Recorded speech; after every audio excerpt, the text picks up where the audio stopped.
finally, Dana White talking about Ilia Topuria versus Islam Makhachev.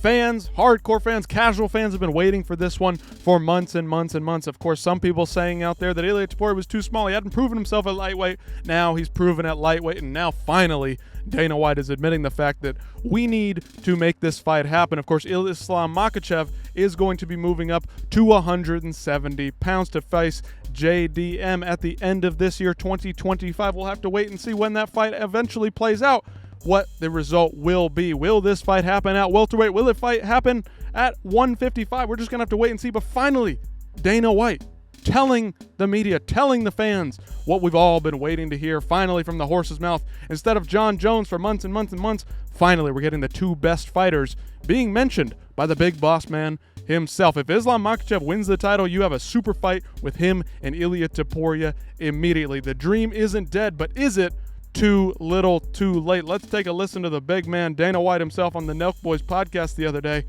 Okay, all right, here we go. It's another massive fight. What the fuck? What? Another massive fight would be Ilia versus Islam too.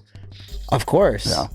But I mean, Salim is obsessed with that fight. Oh, really? He's obsessed with it. And I tell him, I'm like, but they both got to win more fights in their division first, right? That's kind of how you do it, right? Yeah. When it's like they both run through their division, and then it's like you're in the position where it's like, I got to make this. That's what happened with Volk Islam, right? Well, the other thing is too is that Islam moves up, and obviously if Islam won the title, you know, you immediately have a super fight with him and Ilia. So could that be I if don't Islam know. gets one victory? Could that potentially happen? You have to see.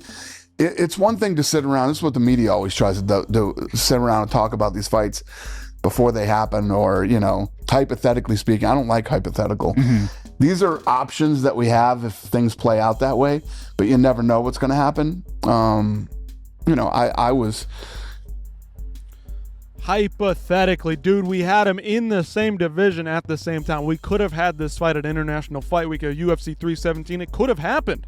Win, lose, or draw, Islam could have moved up to welterweight after the fact. I'm not saying he's running. Some people are saying he's running. I don't think he's running. I think he has a hard time making the weight, like Ilia Topuria was having a hard time making the 145-pound weight cut, right? It's just, it was right there, man. It was right there. We all needed it. We all wanted it. And you couldn't make it happen. You barely even mentioned the fact that the fight was happening. These are the two best guys in the freaking sport, bro. And you're waiting and waiting and waiting. Well, stuff just happened. Yeah, shit happens, right? So you should have made it happen. And you didn't. So what do you guys think about this?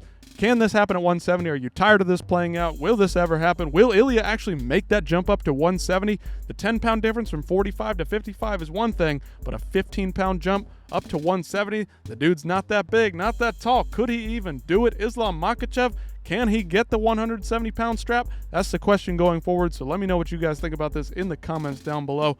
It's a mess, and I'd say it might just be too little too late for the biggest fight potentially in the history of the sport. I mean, my goodness, we're busy talking about John Jones, Conor McGregor. Ay, ay, ay, ay, ay.